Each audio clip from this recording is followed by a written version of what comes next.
ang atong mga pagbasa karon naghatod ngadto sa usa ka tema nga ato usang pag-asusihon diha sa tuang tagsatag sa kakaugalingon kining pagsalig. Kung maghisgot ta og pagsalig, unsa naman nga level ang ato ang pagsalig ngadto sa Ginoo? Or ato ang graduhan ang atong pagsalig ngadto sa Ginoo? Pila ka ang grado nato? Pila ka ato i-grado niini? Or pilay grado, 100% ba ang atong pagsalig sa Ginoo or 50-50? Sa unang pagbasa si Job, nasayod kita sa istorya ni Job. Grabe ang iyang mga kasinatian. Karon gisakit sa iyang mga barkada tungod kay gitagaan pag siyang sakit. Gikuha ang iyang kabtangan, namatay ang iyang anak. Halos tanan gikuha niya, gitagaan pa siyang sakit ug karon ang iyang mga higala nagsakit usab kaniya. Pero unsa may gipakita ni Job?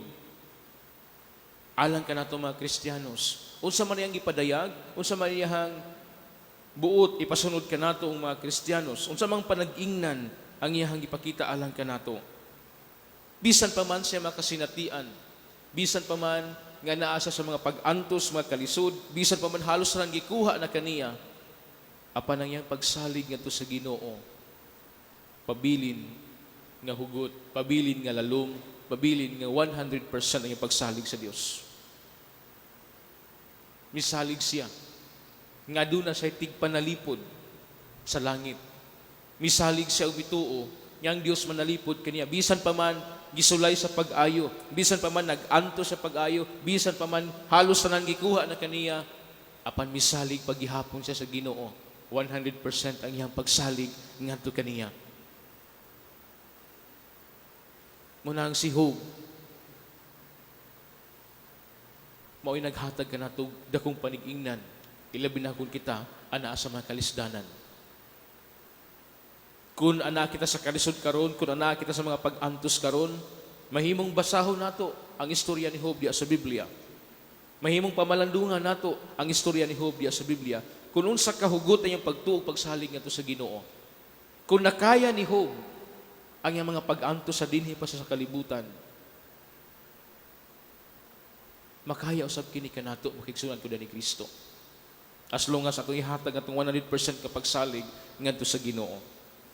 Sa Ebanghelyo usab, ang atong Ginoong Hesukristo nagpili og 72 ka mga tawo o iyang ipadala ngadto sa nagkalalaing lugar sa tinagurha.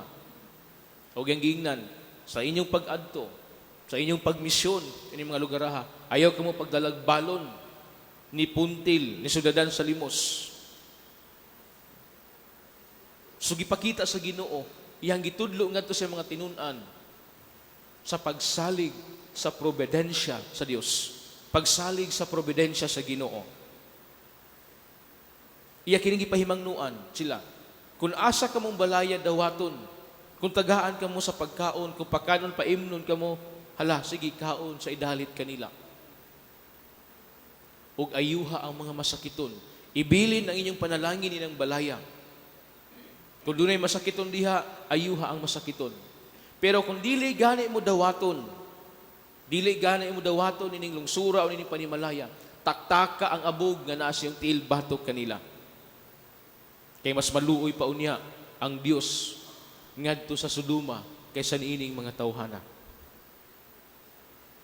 Mga igsuon, diha sa adlaw-adlaw nga pagkinabuhi, kumusta man atong pagsalig sa Ginoo? Diha sa tuang pagpanikay-sikay nining kalibutana,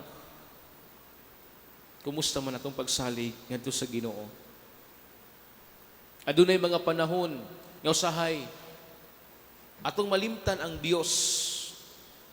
Kung anaa kita sa mga panahon sa kalipay, kang panahon sa kahamugaway, panahon nga kung diin, halos tanan ana-anak kanato, usahay atong malimtan ang Dios, usahay ang atong Ginoo mao ang mga bahandi, usahay ang atong Ginoo mao ang kwarta.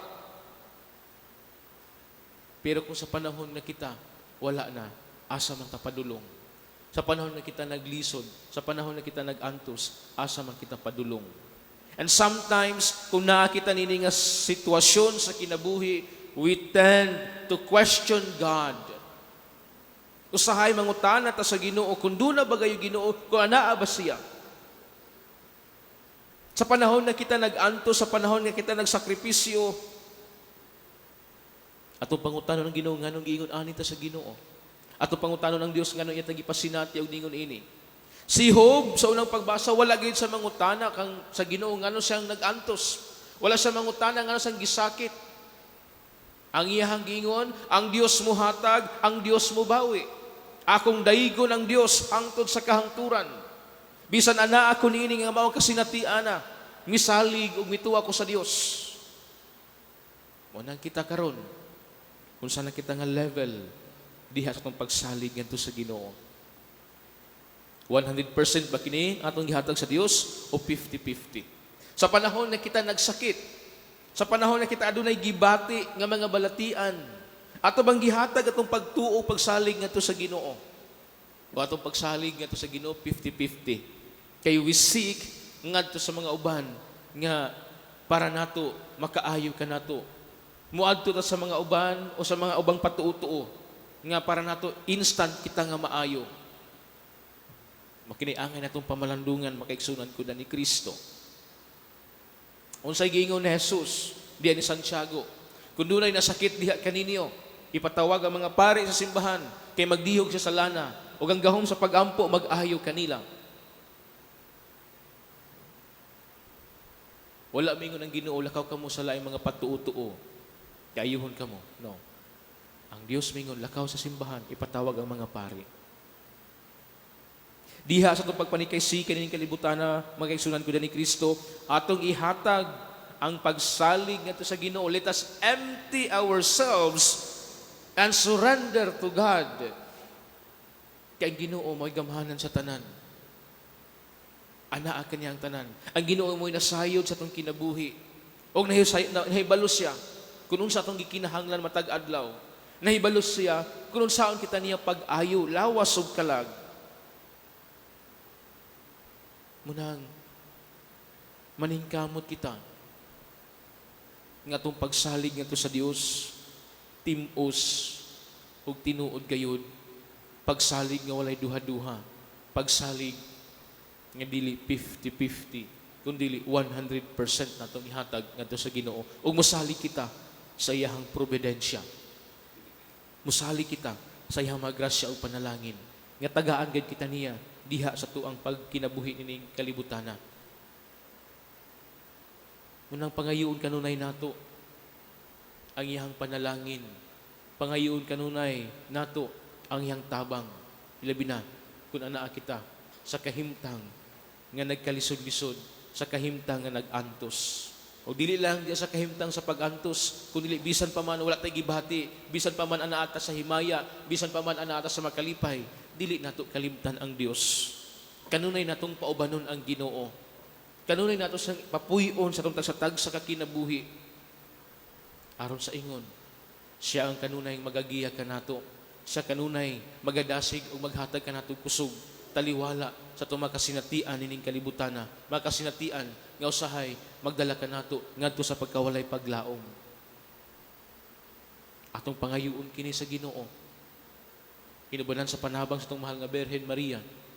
Ingon man sa atong pagdawat sa lawas ug dugo ning santos nga Eucharistia, nga sa pagdawat nato siyang lawas, makaamgo kita na kini mao gayud ang Dios nga atong gidawat sa atong tag sa kinabuhi. Kini mao gayud ang Ginoo nga maghatag kanato kaluwasan.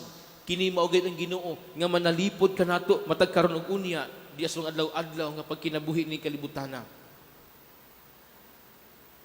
Have faith and trust in the Lord. Amen? Palihog manindog.